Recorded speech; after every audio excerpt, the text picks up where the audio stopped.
Oh.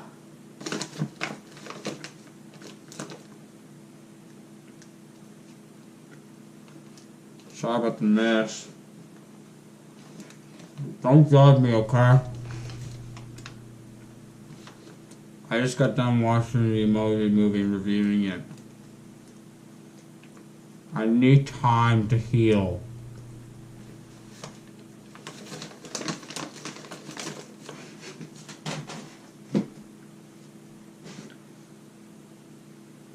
Maybe another Land for Time sequel might cheer me out. This is 10. Number 10. 10 movies. 10 motherfucking goddamn Land Before Time movies. And there's still 4 more to go after this, so let's do this. Yeah, just gonna cut the shit, get right into it. From now on, from this point on, okay? I just want to get all of these over with, so let's get through with this already, okay? This is number 10, The Great Long Neck Migration.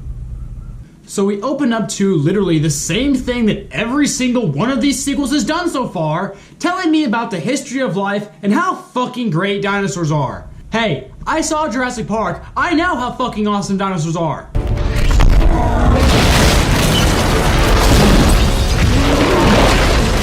So we didn't see that. Whoa. Man, I didn't think the drugs were gonna kick in this early. Actually, we're in a dream. And not just any dream, it's Littlefoot's dream. Yeah, because every single one of these movies has to be about him for some reason. Like, he's not that interesting anymore, so stop it.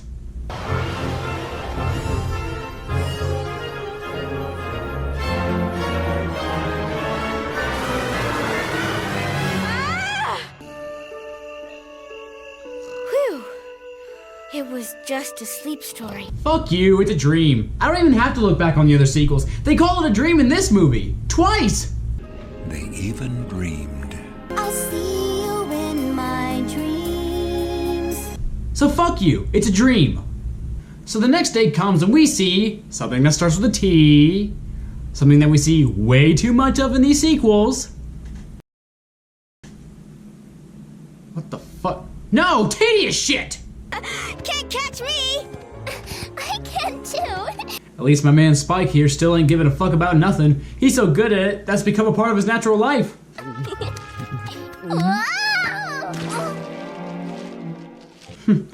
I'm starting to think that Spike here unlocked Ultra Instinct way before Goku did.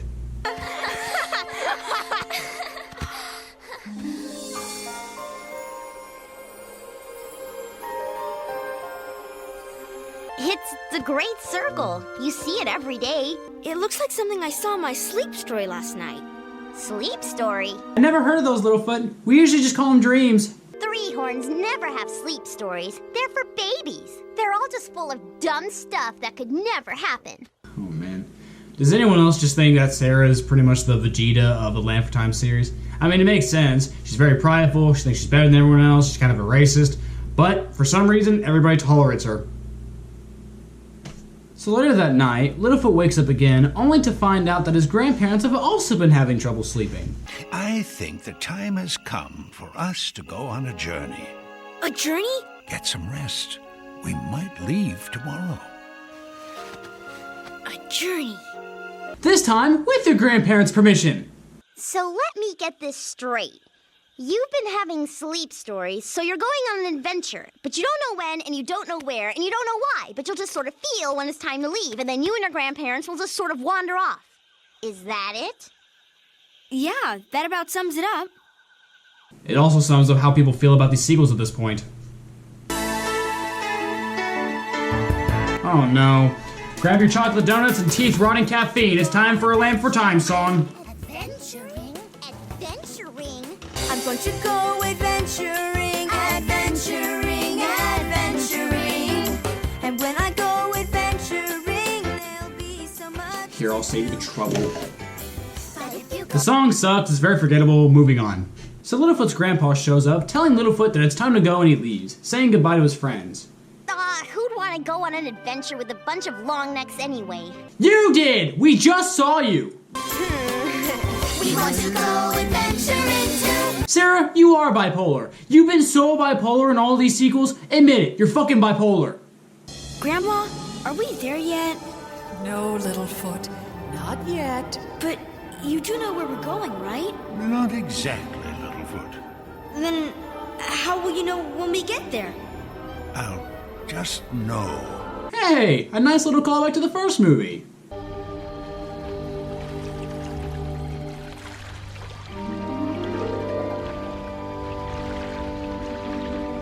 And a really unnecessary callback to the fourth movie that no one remembers. Hey, do you think we might see Allie here? The answer is, no we won't. Slow down, Littlefoot, and watch where you're stepping.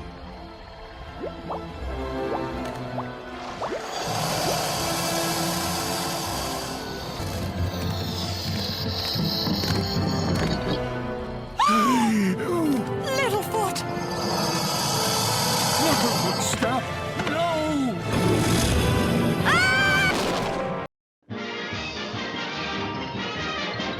No! No, Littlefoot survives, all thanks to celebrity cameo number 1. This is Sue, who, as it turns out, is a much larger longneck than the other longnecks. And no, I don't care what kind of longneck she is, okay? I don't fucking care, so don't tell me.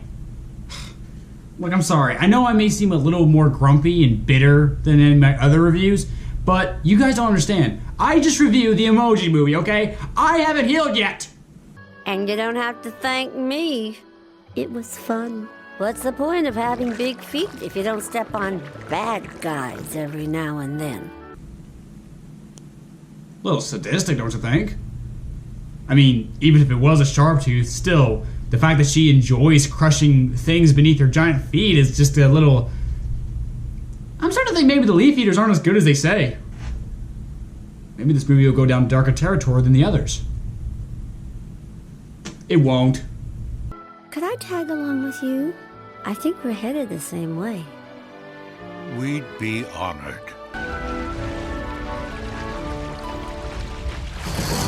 The bullshit! He's fucking dead. I don't care if this is a kids movie or not. That longneck stepped on him. Longnecks weigh like 1,000 tons. He's fucking dead. I know that's not the appropriate math, but fuck it. Do I look like I'm in the mood to give a shit right now? No. Fuck this gator. He's dead. He's dead! So Sue decides to travel with them, and as it turns out, she's also been having the same dreams as them. I just figured you and your folks were out here for the same reason as me. A sleep story. Oh! So, by that logic, do all longnecks suddenly have some celestial premonition and mental psychic powers or whatever? Like, are longnecks Jedi now? Is that what's going on now? Because that's basically what they're saying. They're all connected mentally, and yeah, and now they can read the future. It's just... Yeah, I'm just gonna say it. Longnecks are Jedi now. Littlefoot is the new Luke Skywalker. Yeah, move over, Rey. Get ready for Littlefoot. He's the last Jedi, not Rey. Meanwhile, back at home, Sarah has a dream in which Littlefoot returns as a hero who has saved the world. He's back from his adventure.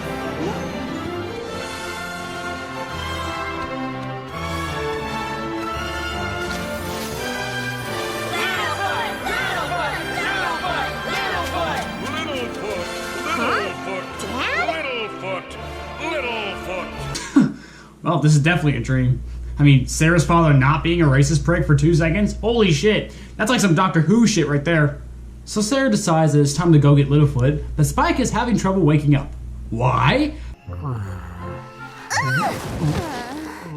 do not think he is awake yet. Because Spike just don't give a fuck.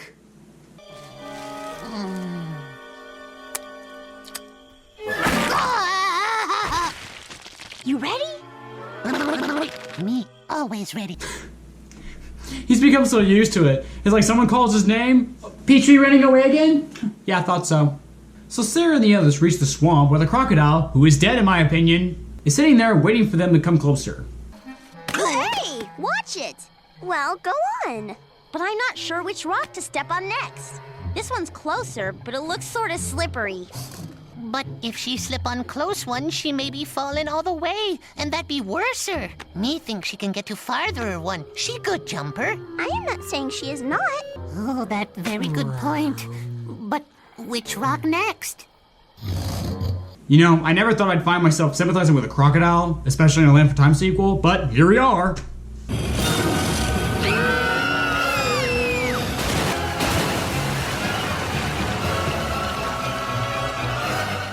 What was that? Me no know. What do you mean you don't know? You fought one of these in the 4th movie.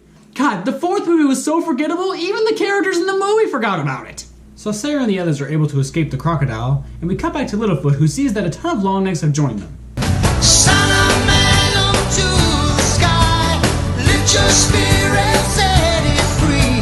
Someday you won't all the pride. Son of man in time you'll be. So we then cut back to the others who have just woken up, only to realize that they were sleeping next to a sharp tooth.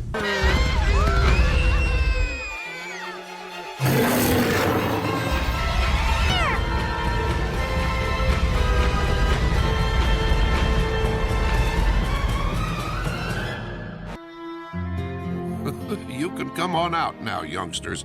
He's gone. Hey, it's Celebrity Cameo number 2! This time with an actual reason to be in the movie. So it turns out that the place Littlefoot was going to was a big crater. He begins to explore when he runs into a bit of trouble. You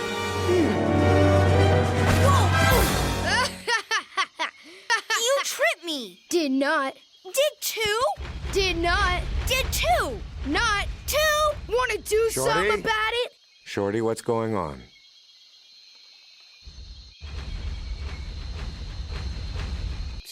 Ah, okay. I tripped him. So what do you say now? Sorry. Shorty's a good kid at heart. He just likes to get things started. I think it's on account of we called him Shorty. Name's Braun. What's yours? Littlefoot. No kidding. That's funny. They called me Littlefoot when I was young. Really? No. They're not. No. Not this deep in the series. No way. It couldn't be. No. Your grandma and I wondered where you had gotten to. Braun? Papa Longneck. Littlefoot? This is your father.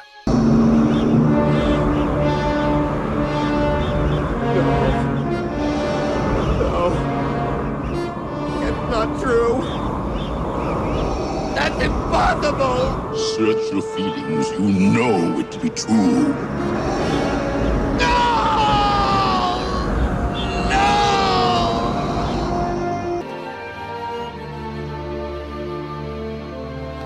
Well, enough of those two, I guess. Yeah, after such a huge bombshell was dropped on us that Littlefoot has finally found his father, I was really worried about what the others were going through. So the others are trying to find a way across some rapids when they run into... Maybe I can help. Are you following us? You're lucky this is a G-rated direct-to-video film. Otherwise, this would be way creepier than it's being shown here. So it turns out that his name is Pat, and he helps the others cross the rapids and decides to journey with them in order to protect them. Meanwhile, we cut back to Littlefoot, who is now dealing with his father. Where were you? All this time? Where were you? Oh, Littlefoot. Your mother and I knew we were going to have a hatchling. You see, we wanted to raise you in a safe place. So before you were even an egg, I went off to find a new home. For all of us. When I got back, the earth shakes had changed everything. It took me so long to find where the nest had been, and nothing was left but a crack in the earth. I finally met someone who told me about your mom and the sharp tooth. But he had no word about you, so I kept searching. I met a group of young longnecks, wandering in the wilderness with no grown-ups to protect them. At first I hoped one of them was you, but they came to depend on me. So I stayed with them, took care of them. And then some others joined up with us. And in time, we were a herd. Alright, that's a fine story, Braun, but I only have one question for you. You say that you went off to find a better place to raise your kid, but your wife and grandparents were already looking for the Great Valley. So you split away from them to find the Great Valley? Or, I mean, what's the deal with that? Why wouldn't your wife and grandparents tell you about their plan to find the Great Valley? Unless you said, oh, I know where the Great Valley is. I'll just go and find it myself first to make sure that it's the right place. You're a deadbeat, Braun. Admit it. It's a big ass hole in your story, man. I ain't falling for it. You've grown up to be a fine young Longneck, just like I'd hoped you'd be. Your mom would be proud. She'd be proud of you, too. Yeah, proud to be married to a deadbeat. I'm sorry, but that's just such a big hole in the story. Like, they were all looking for the Great Valley already, so why the hell would Braun go away to find somewhere else? Why couldn't they stick together? Because Braun's a deadbeat. He didn't want to be there for his child. And as it turns out, he found a bunch of other kids to take care of. So, I guess now he's ready to be a parent. But apparently Littlefoot's gonna overlook that little hole so we can have a nice little father-son montage. And as you expected, a shitty song about it.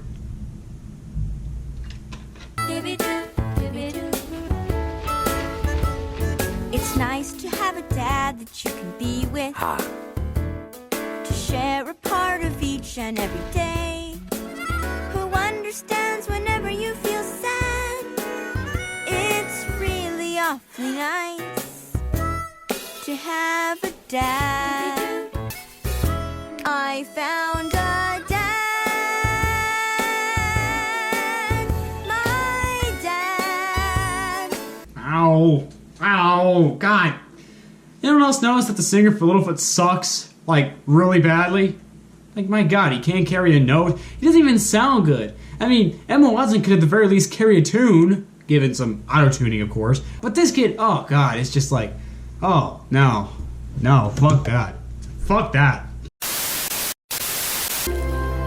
Hey, Shorty! Ah! Hey, you know, anytime you want to be with my dad and me. Listen, pal.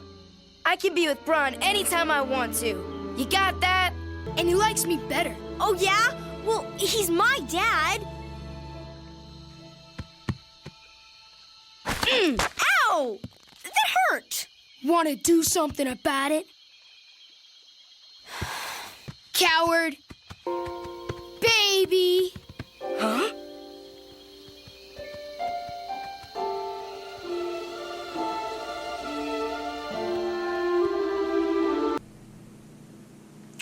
Okay, goddammit, this movie's borderline okay sometimes. There, I said it.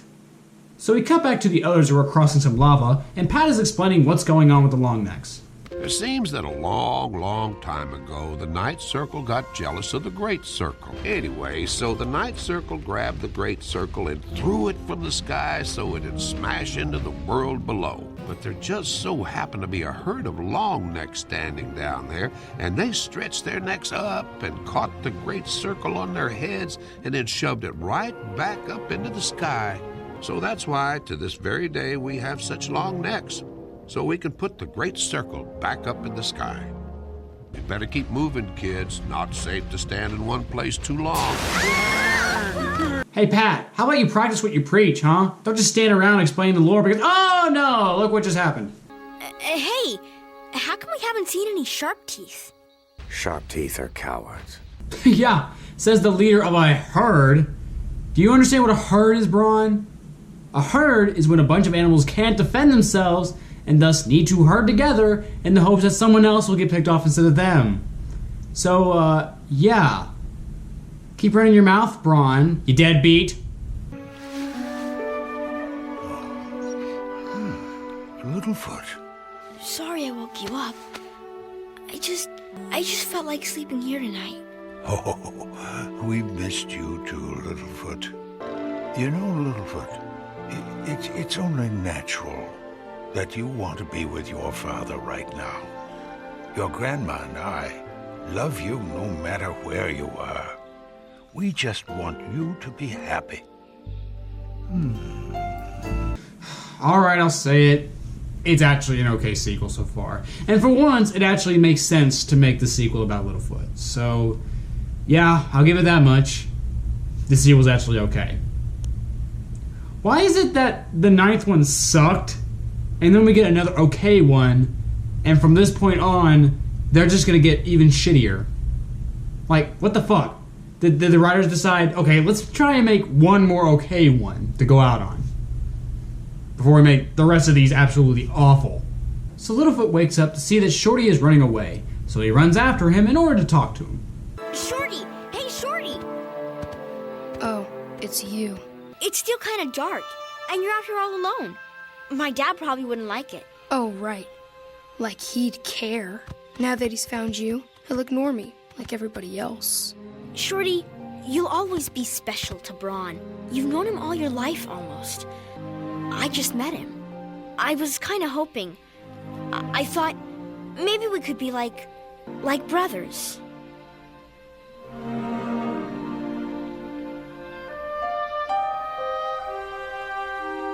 Now, some of you might argue that the relationship between Littlefoot and Shorty could have been developed a lot more, and yeah, it could have been developed a lot more than what we got, but hey, I'll take anything over that feminazi crap in the Emoji Movie. So the others finally arrive, but as it turns out, they brought a friend. Run for it, kids. I'll keep him busy.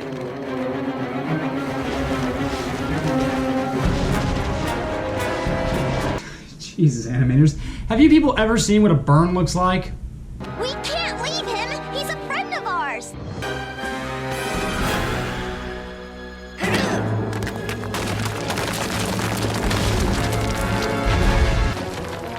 Take that!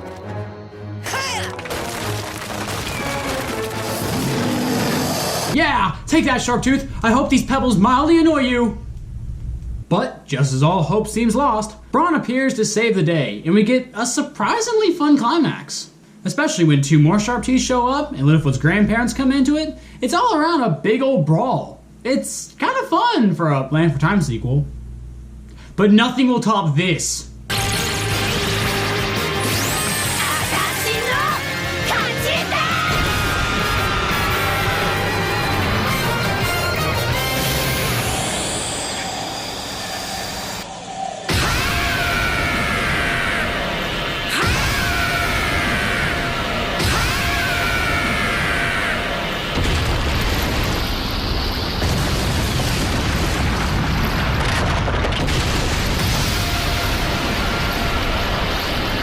That was fucking awesome, okay? Say what you want about Dragon Ball Super, that was fucking tight.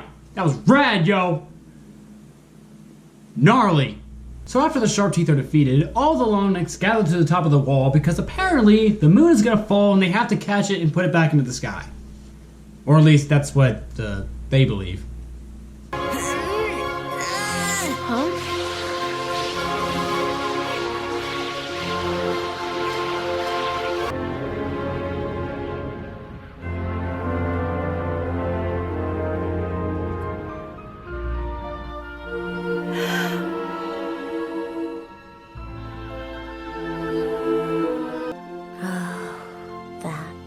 Was incredible.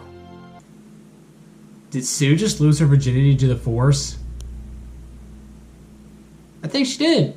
Also, they didn't do anything. Yeah, none of you guys did anything. All right, you just closed your eyes at a solar eclipse. That's it, really. That's all you did, really. I don't believe it. Longneck saved the world. This is gonna kill my dad. Are you sure about that, Sarah? Because we haven't even seen your parents since you left. None of them, actually. Like, it's become so second nature at this point for them to up and just leave in the middle of the night for no reason that they're just used to it. They're like, oh, they ran away again. Oh, well. We're 10 movies in, okay? At this point, I literally have no more fucks to give.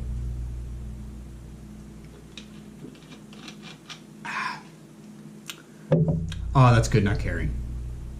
Does this mean you won't be walking back with us? Yeah. Sorry, Grandma.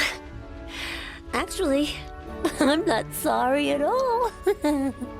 It was wonderful to meet you, dear. Have a lovely journey home. You too. Bye. Goodbye, Sue. You were completely worthless and added absolutely nothing to the story whatsoever. So, now with all the Longnecks leaving, Littlefoot is torn between going with his father or returning to the Great Valley with his friends and grandparents. Hey, I know how we can fix this with a song that probably sucks. We'll always be your friends, although we're far apart. I'll see you in my dreams. You see, I told you it was called a dream. So Littlefoot makes the tough decision to return to the Great Valley with his grandparents, but Bronn promises to come visit someday and bring his entire herd along. Hey, wait a minute, why doesn't he just do that now? Like, it's not like there's a law saying there can't be other Longnecks in the Great Valley. That'd be really stupid. Like, Bronn, are you just being a deadbeat again? Like, the first opportunity you got to get rid of your son, you're like, bye, son. I'll see you never. Oh, man, this movie. This movie was... Actually, it was okay. To be perfectly honest, this is what The Land Before Time 2 should have been. I mean, let's think about this for a second. What if Don Bluth actually wanted to carry on the story of the original and was given this story to work with? With his famous animation and the tone of the original still intact, this could have been the sequel we all wanted. But for what it is, I still stand by what I said. This should have been Land Before Time 2.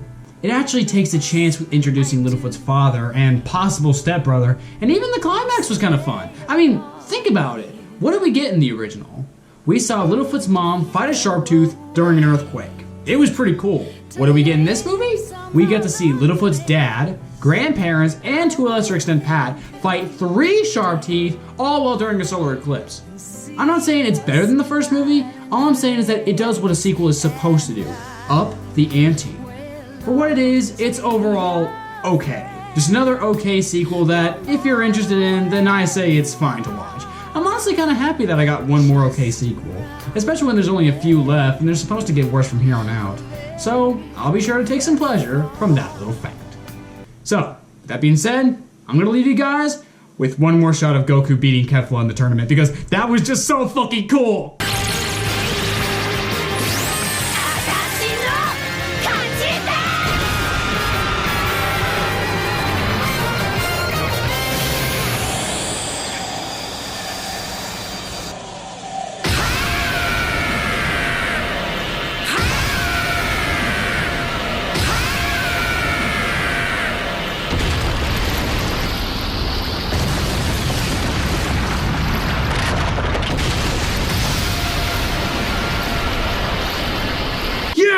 That was so fucking gnarly! Ow. Sorry, I went a little 90s there, didn't I? Sorry. My name's RaisorBlade, and as always, rock on.